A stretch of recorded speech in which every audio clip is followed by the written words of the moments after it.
Halo, saya Rizky Firmansyah dari Prodi PGSD Universitas Pendidikan Indonesia Kampus Tasikmalaya.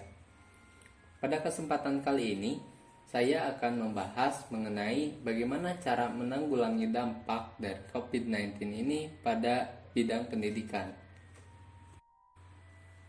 Tahukah kalian, sampai saat ini pandemi di Indonesia masih belum stabil, dengan tingginya kasus positif COVID-19 yang diakibatkan dari berbagai faktor. Salah satunya ialah faktor mobilitas yang masih tinggi. Hal ini membuat beberapa sektor menyesuaikan diri dengan protokol kesehatan, diantaranya yaitu pada pendidikan.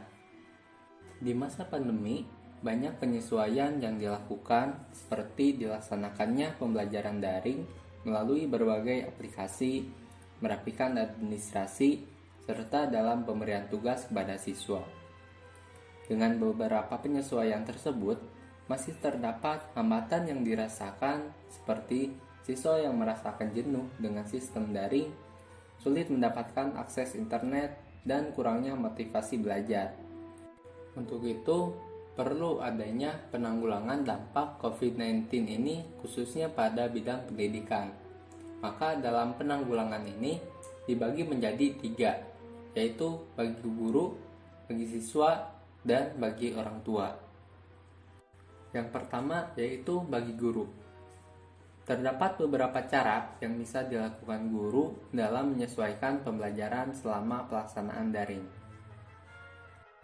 Cara pertama bisa dengan pembelajaran daring sinkronus, yaitu pembelajaran yang menggunakan laptop atau handphone sebagai media yang dilaksanakan secara serentak atau secara bersamaan.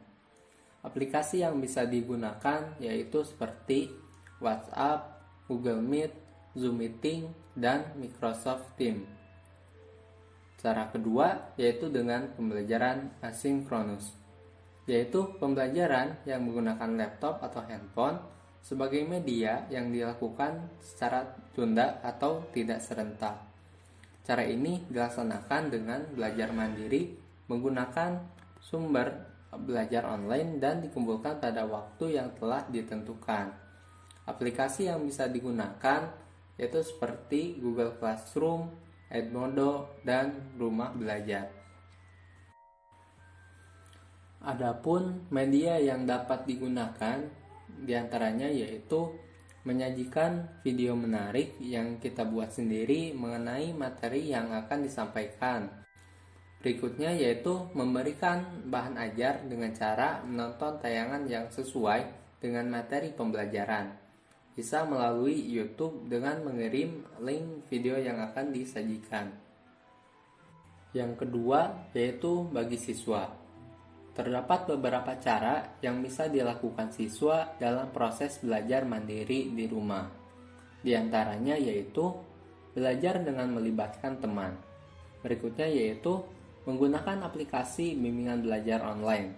Dengan begini, maka selain dari guru, materi bisa didapatkan dari belajar tambahan yang didapat dari bimbel tersebut. Dan yang ketiga yaitu berkonsentrasi. Cobalah untuk berkonsentrasi dalam belajar. Jangan sampai waktu yang sudah diluangkan untuk belajar malah habis oleh hal lain yang bisa mengganggu konsentrasi belajar. Yang ketiga yaitu bagi orang tua.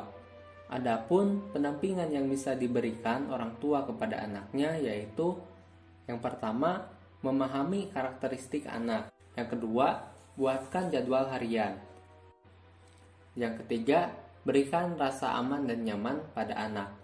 Agar proses belajar optimal, anak perlu berada di dalam kondisi aman dan nyaman untuk menciptakan suasana ini. Orang tua perlu membimbing dengan kasih sayang serta menghindari pemberian banyak hukuman ketika anak mulai tidak mau belajar. Dengan situasi pembelajaran daring, jangan sampai motivasi untuk terus berkembang jadi terhambat dengan memakai alasan jenuh dan sebagainya. Lebih baik kita sendiri yang menciptakan suasana yang menyenangkan dalam belajar. Sekian untuk bahasan kali ini, semoga dapat membantu dalam memberikan solusi pembelajaran di masa pandemi.